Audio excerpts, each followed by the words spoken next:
Lost sisters led to missing father by spirit of mother. When two displaced persons find themselves lost in a city the size of New York, it can prove to be a terrible ordeal. But when the refugees are 15-year-old twin sisters who cannot speak the English language and have lost the address of their only living relative, their father, it can be terrorizing. Such was the experience of Helga and Attila Muller when they arrived in the States from Nazi Germany after being liberated from a concentration camp.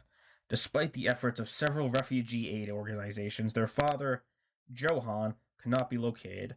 After weeks of frustration and desolation, one morning the two girls fled from the house where they had been staying and went out on a desperate search of their own. They knew only one thing about their father, Johann. He had worked as a pastry chef before Hitler had risen to power and had somehow managed to flee to the United States after escaping from a prison bakery where he had been working. They remembered from their early childhood that their papa had made the best kitchen coffee cake in all of Germany, and his Kuchen tarts were something out of this world.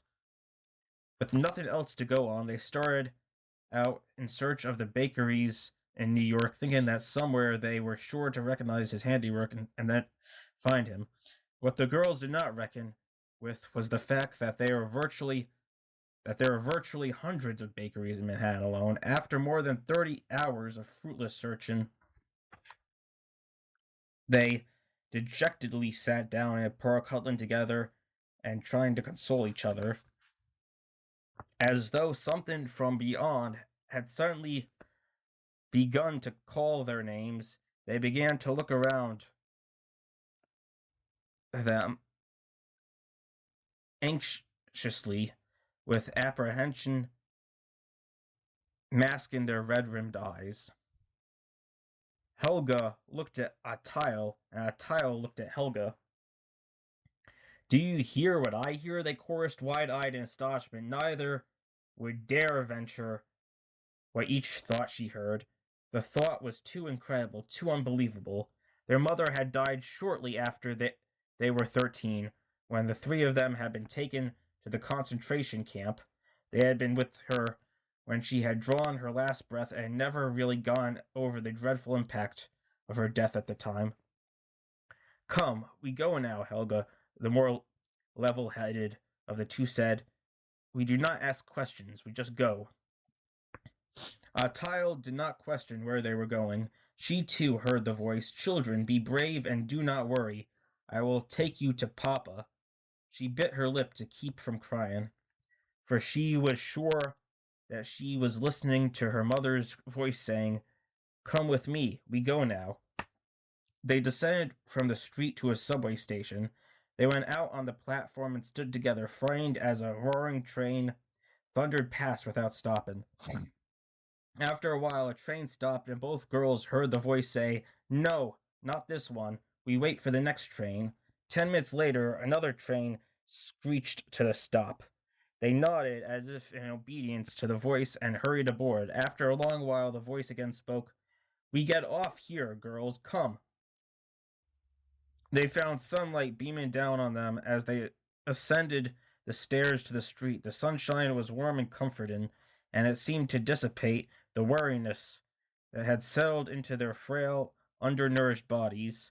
When they emerged in the street, they turned toward a business section, for the voice said, "To the next street we must go. Hurry along, girls, for I leave you now." They stopped and took each other's hand, their cheeks flushing with excitement, their hearts pounding in anticipation. As though of a single mind, they began to run. They reached the corner, crossed the street, and found themselves in front of a bakery shop. Bursting with excitement,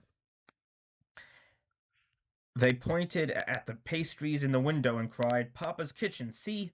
Breathlessly, they rushed into the store. An old woman behind the counter smiled at them, and they blurted out in German, "Johann Muller works here, no?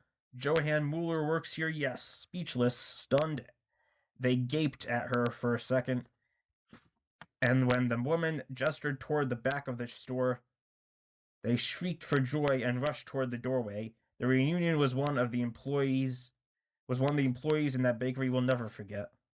More important, it was one Papa Mueller and his two daughters would never forget.